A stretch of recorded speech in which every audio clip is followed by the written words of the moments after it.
God Talk Show. 내가 포티스에게 푹 빠져있던 어느 날, 비라에나 이모님이 나에게 하인을 보내 그날 밤 저택에서 열릴 저녁 만찬에 꼭 참석해달라는 말을 전했습니다.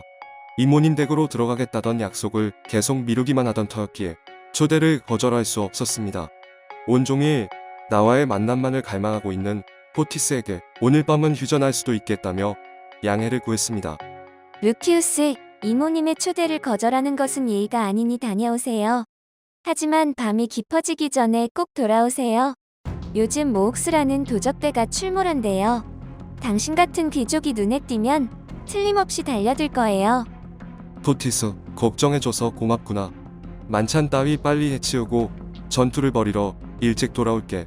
그리고 나는 호신용 단검을 항상 들고 다니니까 그런 도둑들 따위 염려하지 말어.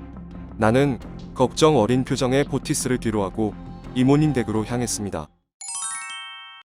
저녁 만찬은 다음날 벌어질 도시 축제의 전야제로서 마치 국가에서 벌이는 행사처럼 성대하였습니다. 테살리아 지방의 귀족들과 부호들이 모두 참석한 듯 보였습니다. 호화로운 식기들 위에 진수성찬의 요리들이 가득 차려져 있고 1등급 포도주가 무한정 공급되었습니다. 이모님은 나를 발견하고 반가워하며 안부를 물었습니다. 잘 지내고 있지? 밀로씨 집에서 형편없는 식사만 먹을 것이 뻔하니 맛있는 음식을 실컷 즐기거라. 어때? 히퍼타에서는 지낼 만한 거니? 나는 이모님이 팜필레에 대해 묻는 것을 눈치채고는 주변 사람들을 의식하여 돌려서 대답을 했습니다. 염려해 주신 덕분에 잘 지내고 있어요. 그런데 이곳에 마녀들이 살고 있다는 풍문을 들었는데요. 아직은 마녀를 보지 못했어요. 마녀들이 어떤 마법을 부리는지 궁금하네요. 그러자 내 옆에 있던 사내가 술 기운이 오른 표정으로 나에게 소리치듯 말했습니다.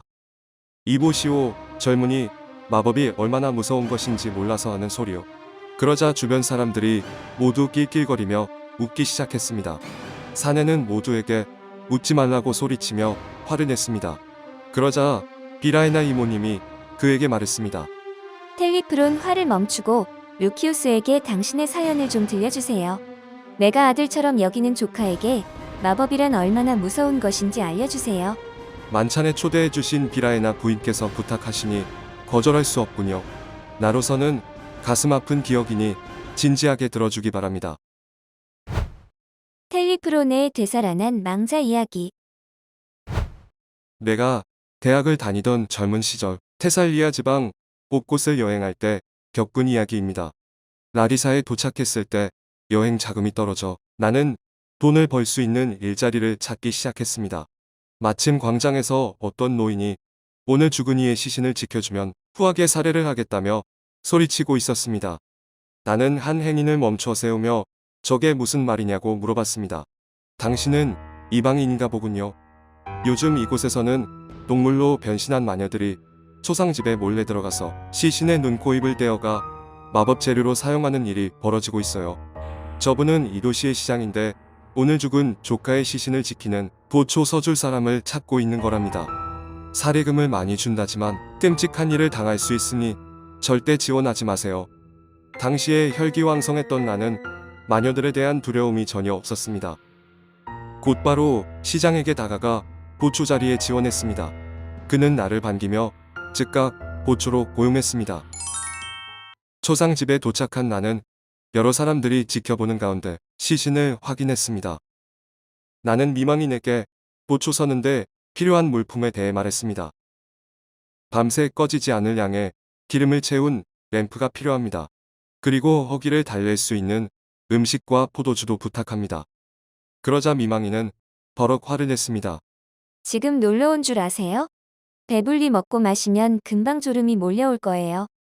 마녀들은 당신이 잠들기만을 바랄 거예요.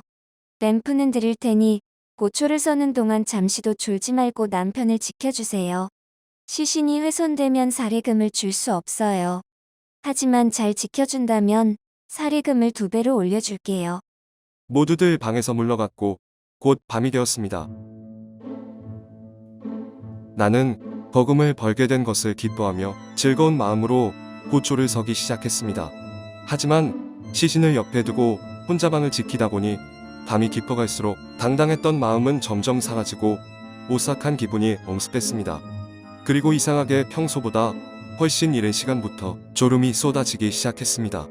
나는 노래를 부르며 억지로 졸음을 쫓았습니다. 그런데 갑자기 이상한 기분이 들어 방안을 잘 살펴보니 어느 틈에 족제비 한 마리가 들어와 나를 쳐다보고 있었습니다. 비록 작은 짐승이었지만 그 눈빛은 매우 섬뜩했습니다.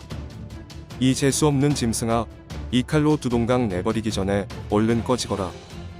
하지만 족제비는 두 발로 일어나서 나를 쳐다봤습니다. 그때 갑자기 의식이 그려지며 나는 깊은 잠에 빠져들었습니다. 다음 날 새벽을 알리는 닭의 울음소리에 눈을 뜬 나는 약속을 지키지 못하고 잠들었던 사실을 깨달았습니다. 황급하게 일어나 덜덜 떨리는 손으로 시신의 상태를 확인했습니다. 다행히 시신의 얼굴은 아주 깨끗한 상태였습니다. 잠시 후 어제 만났던 사람들이 모두 방으로 들어왔고 시신을 검사한 뒤 나에게 감사 인사를 건넸습니다. 다른 이들이 잠시 자리를 비웠을 때 미망이는 약속대로 나에게 거금의 금화들을 건네주었습니다. 단 하룻밤 만에 엄청난 돈을 번 사실에 날아갈 듯이 기뻤습니다. 그때 누군가 쾅 문을 차고 들어오는 소리가 들렸습니다. 곧 몽둥이를 든 사내들이 미망인을 둘러쌌고 욕설을 퍼부으며 매질을 시작하려 했습니다.